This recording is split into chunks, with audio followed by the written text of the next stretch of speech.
छोटा नेवला। एक समय की बात है, एक छोटा नेवला था जिसका आधा शरीर सुनहरा था तथा आधा शरीर भूरा। वो जंगल के अनेक हिस्सों में घूमता रहता था एवं जहां भी जाता जमीन पर लौटकर अपना शरीर ये सोचकर देखता कि आधा भूरा शरीर भी सुनहरा हो गया होगा, परंतु ऐसा नहीं हुआ। इससे वो बहुत दुखी हुआ।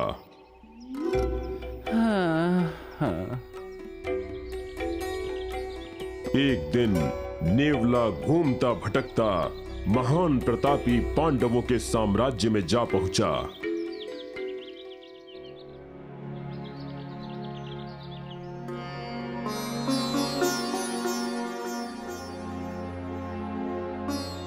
वो नगर के निवासियों को भोजन तथा उपहार दे रहे थे। नेवला एक वृद्ध के पीछे खड़ा हो गया तथा घटनाओं को देखने लगा।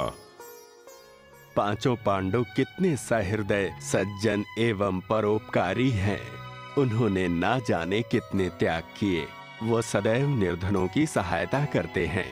ऐसी बात है, यदि उन्होंने अपना भोजन दान में दिया तब तो ये एक महान त्याग होना चाहिए। इसका अर्थ ये हुआ कि यदि मैं यहाँ भूमि पर लौटूंगा तब तो फिर मेरा बचा हुआ आधा शरीर भी सुनहरा हो जाना चाहिए। ये तुम क्या कह रहे हो? नेवला जमीन पर लौटा, किंतु भूरा रंग सुनहरा नहीं हुआ। हाँ?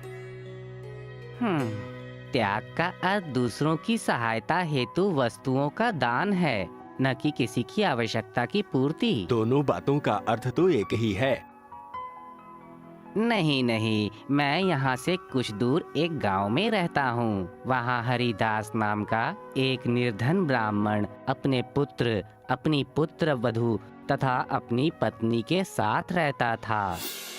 एक बार वहाँ भयंकर अकाल पड़ा एवं सभी ग्रामवासी भोजन के बिना तड़पने लगे। अनेक लोग भूखमरी से मर गए। हरिदास का परिवार कई दिनों से भूखा था। एक दिन हरिदास के एक दोस्त ने उसे थोड़ा सा आटा दिया। उसकी पत्नी ने उस आटे से 4 रोटियां पकाई तथा सभी चारों खाने बैठ गए। उसके पश्चात क्या हुआ? उसी समय एक भिखारी उनके घर पर आया। चूंकि एक रोटी उसके लिए पर्याप्त नहीं थी, अतः उन्होंने उसे 4 रोटियां दे दी। उस भिखारी ने सारा खाना खा लिया, किंतु दूसरे ही दिन उस निर्धन हरिदास का पूरा परिवार भूख से मृत्यु को प्राप्त हो गया।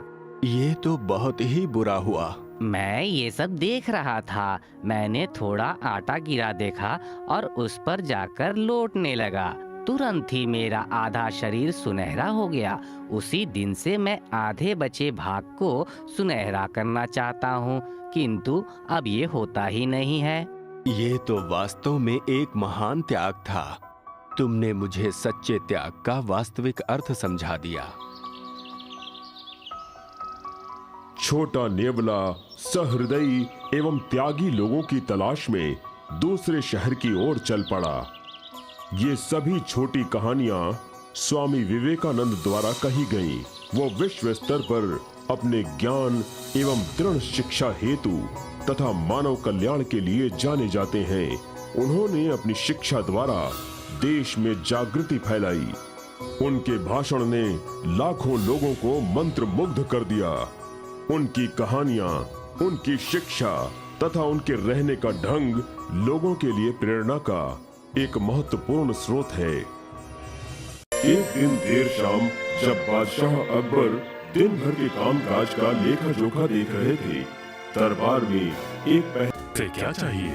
उसने आपकी महानता और बीरबल की हाजिर जवाबी के बारे में सुन रखा है, इसीलिए वो राजा बीरबल से कुछ सवाल